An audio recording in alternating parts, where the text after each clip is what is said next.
Aprendo en casa.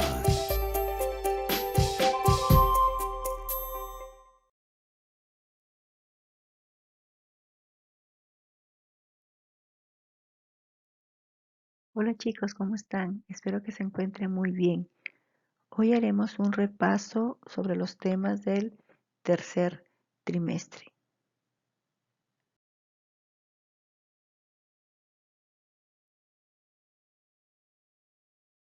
Empecemos con el tema la dignidad humana. Para entender el tema, respondamos a la pregunta ¿qué es dignidad? Dignidad indica el respeto y la estima que todos los seres humanos merecen y se afirma de quien posee un nivel de calidad humana irreprochable. La dignidad es la cualidad de digno que significa valioso, con honor, merecedor, y el término dignidad deriva del vocablo en latín dignitas.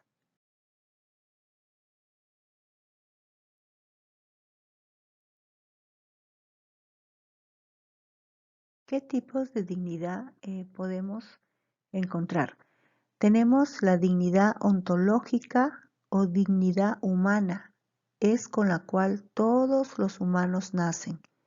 La dignidad moral se relaciona con la moral de las personas y su comportamiento en sociedad. La dignidad real es aquella que se recibe por parte de los otros. La dignidad cristiana es, en teología cristiana, el hombre viene a ser una criatura de Dios que posee dignidad. En este sentido, y según el Catecismo de la Iglesia Católica, el hombre ha sido creado a imagen de Dios, en el sentido que es capaz de conocer y amar libremente a su Creador. La dignidad humana se cuenta entre los derechos innatos, inviolables, intangibles y más valiosos de las personas. Esto quiere decir que se trata de un derecho fundamental, así como un valor inherente de todo ser humano. De esta manera, todas las personas tienen derecho a la dignidad humana por ser seres racionales y seres libres. Las cualidades sobre la dignidad humana podemos considerar que la universalidad de los derechos humanos garantiza que cualquier persona goza de ellos de forma igualitaria. Esto quiere decir que no importa su color de piel, su nacionalidad, el sexo, la religión, ni ningún otro aspecto de su persona. Todos tienen los mismos derechos. La Declaración de Derechos reconoce a todos los seres humanos como sujetos iguales de derechos. A su vez, el concepto de dignidad se relaciona con el valor. Así, al decir que somos seres dignos, se incluyen los principales derechos humanos como el derecho a la vida, a la libertad, al trabajo, a la salud, a la cultura, y se detallan además de aquellas necesidades básicas que todas las personas deben tener y tienen que satisfacer para poder vivir con dignidad. Hay algunas situaciones que atentan contra la dignidad humana, como la pobreza, como la explotación laboral, la exclusión, la inseguridad, la discriminación y los secuestros.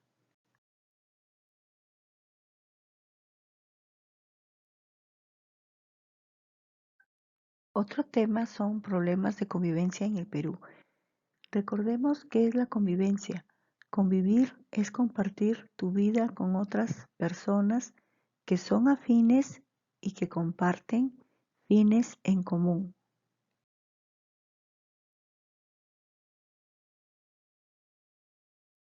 ¿Qué desafíos encontramos para la convivencia? Se considera, por ejemplo, la discriminación, la exclusión social, la indiferencia. La discriminación viene a ser la distinción y restricción de los derechos de las personas. La exclusión social es el mecanismo que no permite que se disfrute del progreso. Y la indiferencia es cuando no se muestra interés en participar en asuntos públicos.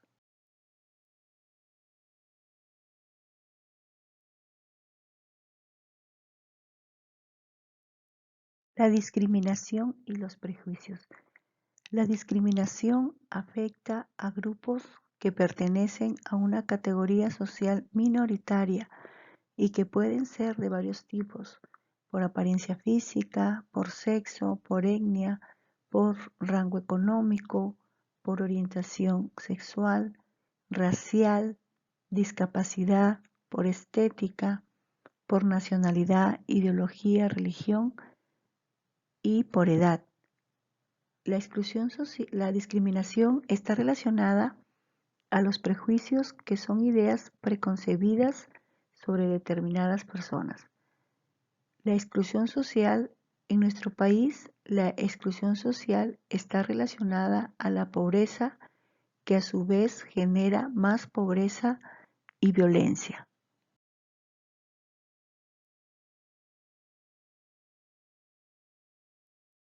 Otro tema de repaso es las normas y la convivencia democrática.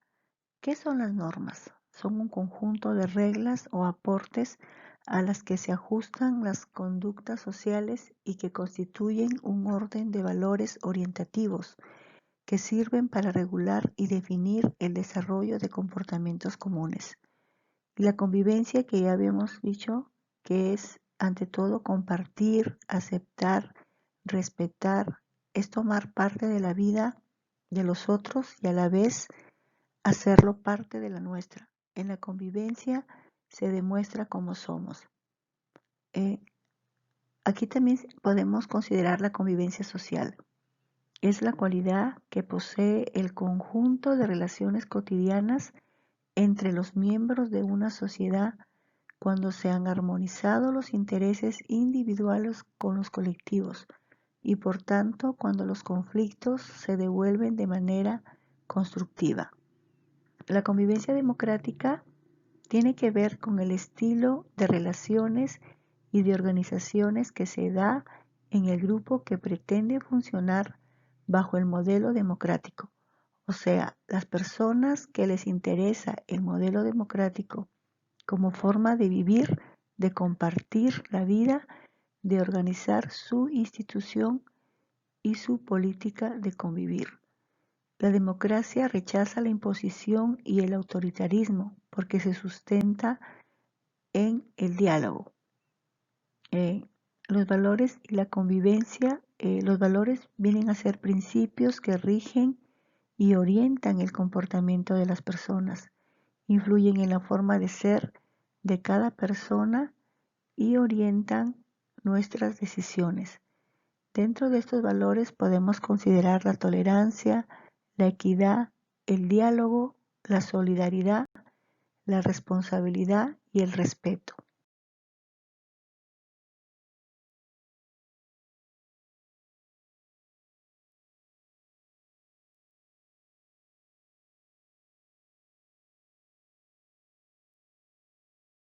El siguiente tema de repaso es normas para la convivencia en los espacios públicos y privados. Las normas son importantes en la sociedad, tanto para niños como para adultos, porque controlan conductas que pueden ser destructivas para los demás y mantener el bienestar de la población en general. Estas normas deben estar basadas en la igualdad, la justicia y la libertad. Los elementos de la convivencia podemos considerar dos puntos importantes, que son el esfuerzo comunitario, que significa que debemos ser perseverantes en el cumplimiento de las normas, y el aporte personal, que cada poblador debe proteger y promover los derechos de los demás. Los grupos y las relaciones sociales, para realizar nuestras actividades cotidianas, nos relacionamos con otras personas, formando en ocasiones grupos. La importancia de las relaciones sociales es que nos permiten satisfacer diversas necesidades, como pertenencia, que significa la posibilidad de sentirse parte de un grupo, la convivencia, que es desarrollar habilidades sociales, la identidad que se consolida con la familia, la comunidad y la cultura. Aquí el espacio público, ¿qué viene a ser? El espacio público se deben considerar las necesidades e intereses de toda la comunidad. Se deben respetar las normas de convivencia, puesto que el espacio no da pertenencia exclusiva. Constituyen el escenario de la interacción. El espacio privado, las personas o grupos tienen la exclusividad en el uso, puesto que dichos espacios les pertenecen. Se debe considerar que de la misma forma se deben respetar los derechos humanos. Debemos identificar las normas y roles en determinados lugares. En los espacios privados, las normas permiten la convivencia en el hogar. En los espacios públicos, las normas apoyan la convivencia en la comunidad. ¿Cuáles son los desafíos de los espacios públicos? Tenemos la violencia, la indiferencia. Ahora, las normas de convivencia en lugares públicos se rigen en las leyes del país donde tú te encuentres, pero también se rigen por el comportamiento de los individuos que hacen vida en un espacio público. Y en cuanto a las normas para los espacios privados, en todas partes y lugares se debe tener un comportamiento adecuado. Entre los lugares privados tenemos, por ejemplo, un club social, un trabajo, un tipo de oficina y, sobre todo, nuestro hogar.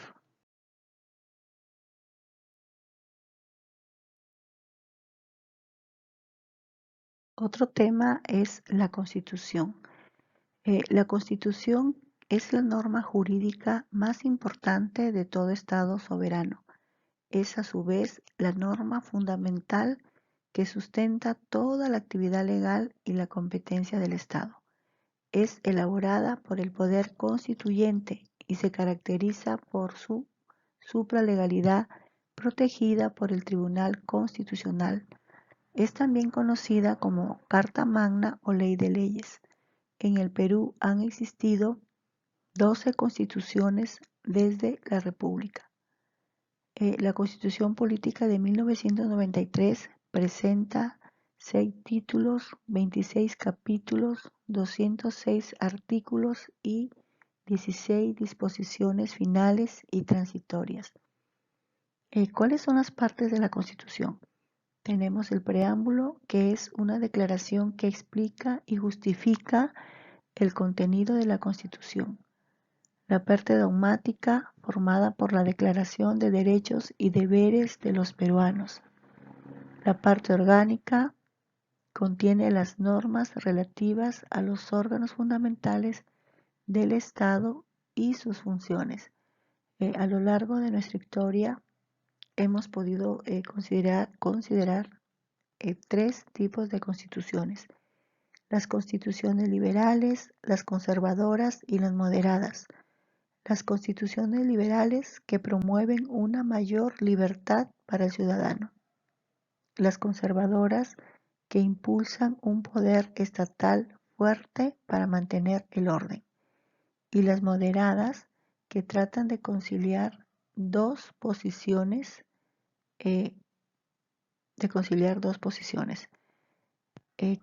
Aquí hay que aclarar, por ejemplo, qué es una ley. La ley es una norma jurídica dictada por el legislador, es decir, un precepto establecido por la autoridad competente en que se manda o prohíbe algo en consonancia con la justicia. La ley presenta algunas características, como por ejemplo, la ley comprende a todos aquellos que se encuentran en las condiciones previstas por ella, sin excepción de ninguna clase. Una característica de obligatoriedad, tiene carácter imperativo, atributivo, es decir, que por una parte establece obligaciones o deberes jurídicos y por otra derechos. Se dictan con carácter indefinido permanente para un número indeterminado de casos y de hechos. Es abstracta e imparcial. Significa que las leyes no se emiten para regular o resolver casos individuales ni para personas o grupos determinados, y se considera conocida porque nadie puede invocar su desconocimiento e ignorancia para dejar de cumplirla.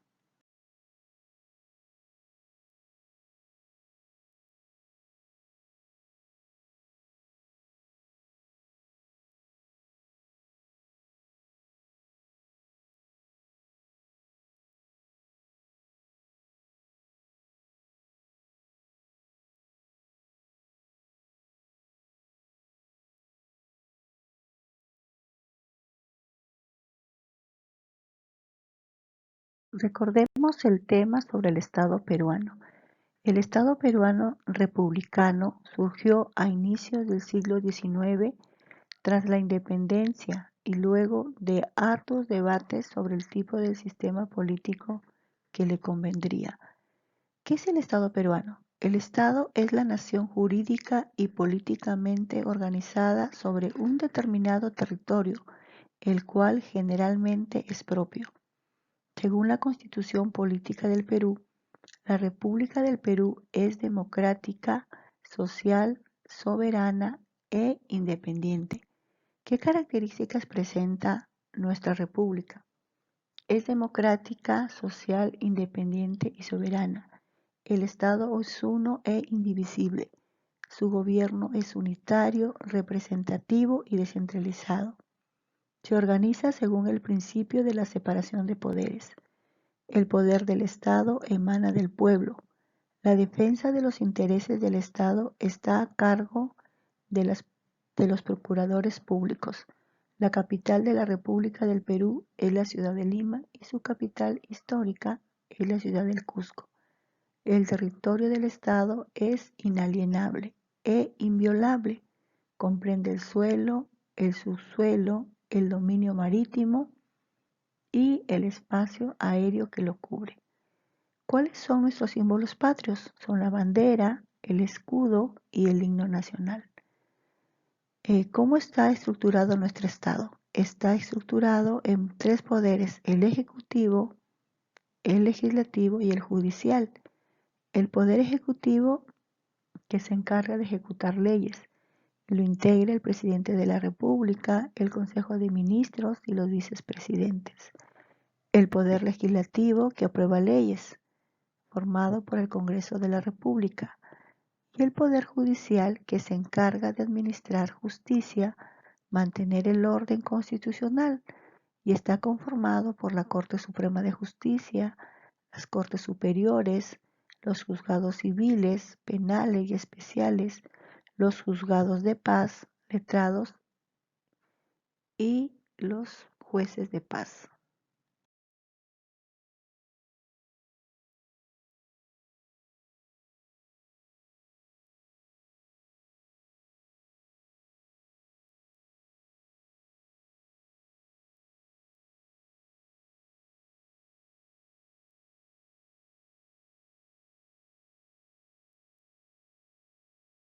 Y el último tema es sobre la democracia. La democracia, ¿de dónde proviene la palabra democracia? Es un término de origen griego, donde demos significa pueblo y kratos significa poder, autoridad, gobierno. El término democracia se utilizó en la polis de Atenas en el siglo V a.C. Los griegos llamaban así al sistema de gobierno en el que el poder estaba en manos del pueblo. La democracia ateniense favorecía la participación de los ciudadanos. Actualmente, ¿cómo se entiende la democracia? Se entiende como una forma de vida y de convivencia que busca el bien común y en la cual se respeta a las personas consideradas como iguales en derechos y dignidad humana. También se entiende como una forma de gobierno donde el poder lo tiene el pueblo. ¿Cuándo un gobierno es democrático? Cuando existe la soberanía popular, cuando amplía la participación de las personas, cuando respeta a las personas y su dignidad y cuando busca el bien común. El principio básico de un gobierno democrático es defender y garantizar y promover el respeto de los derechos humanos. Los fundamentos de la democracia son soberanía de los ciudadanos, la limitación del poder, la garantía de los derechos humanos. Y las características fundamentales es la elección libre de los gobernantes, el equilibrio y autonomía de los poderes y el control y la fiscalización ciudadana. Bien, alumnos, eso ha sido todo por hoy. Bueno, ya terminamos nuestras clases. Espero que se pongan al día con sus tareas y que estudien para sus exámenes. Hasta pronto, chicos, síganse cuidando.